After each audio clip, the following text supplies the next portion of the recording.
सबसे पहले चीज हम समझते हैं रियल नंबर्स क्या होता है। रियल नंबर्स क्या होता है?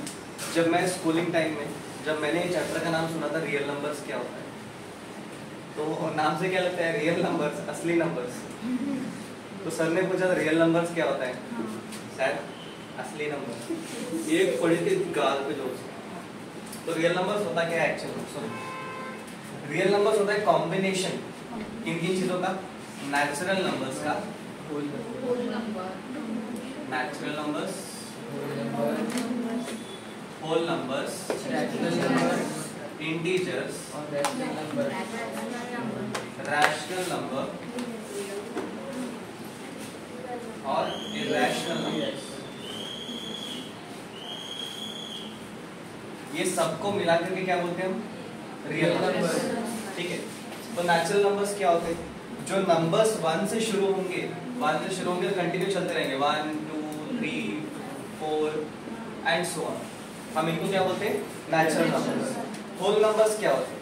होल नंबर्स स्टार्ट होते हैं 0 से, 0 1 2 3 4 कंटिन्यू ये चलते रहेंगे। इंटीजर्स क्या होते हैं? इंटीजर्स में पॉजिटिव नंबर्स भी होते हैं और नेगेटिव नंबर्स भी होते हैं। हमने कैंप में भी पढ़ा था, याद है? 1 2 3 पॉजिटिव्स कंटिन्यू चलते रहेंगे, नेगेटिव आते हैं लेफ्ट साइड में, नेगेटिव आते हैं left side, -1 -2 -3 and so on. Yes, ये हो गया इंटीजर्स। रैशनल नंबर क्या होते हैं? रैशनल नंबर वो नंबर होते हैं जिसको हम P/Q फॉर्म में लिख सकते हैं, जैसे कि एग्जांपल 2/3। 4 रैशनल नंबर है या नहीं? रैशनल नंबर है, क्योंकि किसी भी नंबर के नीचे कोई नंबर नहीं होता है तो 1 होता है, तो ये भी P/Q फॉर्म में, तो 4 भी एक रैशनल नंबर हो सकता है। -7/2 रैशनल नंबर है या नहीं? रैशनल नंबर नेगेटिव हो सकता है, हो सकता है। ठीक है, ये हो गए रैशनल नंबर। हमने क्या क्या समझा? Natural number, whole number, integers, rational number, irrational number. Irrational number वो नंबर होते हैं जो P/Q फॉर्म में नहीं लिखे जाते हैं, जो कि रूट के फॉर्म में आते हैं। ठीक है, जिसके आंसर्स अनडिफाइंड हो, जैसे कि एग्जांपल √2 इरैशनल नंबर है, √5 इरैशनल नंबर है, 3√7 इरैशनल नंबर है एंड सो ऑन, ऐसे टाइप के नंबर्स। क्लियर? इसमें कोई डाउट? हमने क्या समझा? नेचुरल नंबर्स जो 1 से शुरू होते हैं, होल नंबर्स 0 से शुरू होते हैं, इंटीजर्स जिसमें पॉजिटिव नंबर्स भी होते हैं और नेगेटिव नंबर्स भी होते हैं, रैशनल नंबर जिसको हम P/Q फॉर्म में लिख सकते हैं। P/Q मतलब नथिंग बट जिसका न्यूमरेटर भी हो और जिसका डिनोमिनेटर भी हो। इरैशनल नंबर्स जो P/Q फॉर्म में नहीं लिखे जाते, जिसके नंबर अटपटांग अजीब होते, जिसके वैल्यूज की प्रॉपर नहीं होते, हम उसे इरैशनल नंबर बोलेंगे। और इन सब के कॉम्बिनेशन को बोला जाता है रियल नंबर। Without simple. तो रियल नंबर्स हमने जाना। रियल नंबर्स क्या होता है? Combination of natural numbers, whole numbers, integers, rational number, irrational number. ठीक है, अब रियल नंबर्स को समझ गए। नेक्स्ट हम समझेंगे टर्मिनेटिंग और नॉन टर्मिनेटिंग नंबर्स क्या होते हैं। ठीक है, टर्मिनेटिंग एंड नॉन टर्मिनेटिंग। ठीक है, जैसे कि हम कुछ एग्जांपल क्वेश्चंस लेते हैं। टर्मिनेटिंग वो नंबर्स होते हैं जिसका लास्ट में आंसर 0 आ जाएगा, जिसका लास्ट में आंसर 0 आ जाएगा। नॉन टर्मिनेटिंग वो नंबर्स होते हैं जिसका लास्ट में आंसर 0 नहीं आता है, जिसका एंड होता ही नहीं है, जो कंटिन्यू चलते रहता है। जैसे कि एग्जांपल हम एक क्वेश्चन लेंगे 9/11। ठीक है, तो डिवीजन कैसे करते हैं वो भी सीख लो यहाँ पे।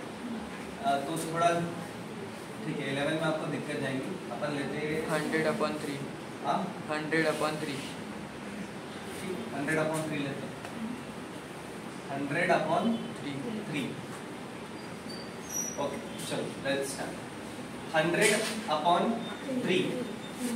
अब इसमें सबसे ज्यादा कंफ्यूजन होता है, इसमें सबसे बड़ी गलती बच्चे क्या करते हैं, किसको अंदर लिखना किसको बाहर लिखना, कंफ्यूजन होता है। किस किस को होता है? ठीक है, कभी इसको बाहर लिख देते, कभी इसको अंदर लिख देते। ठीक है, मेरे साथ एक डायलॉग रिपीट करो। ऊपर वाला अंदर, नीचे वाला बंदर, नीचे वाला बंदर। ठीक है, ऊपर वाला अंदर, ऊपर वाला अंदर, नीचे वाला बंदर।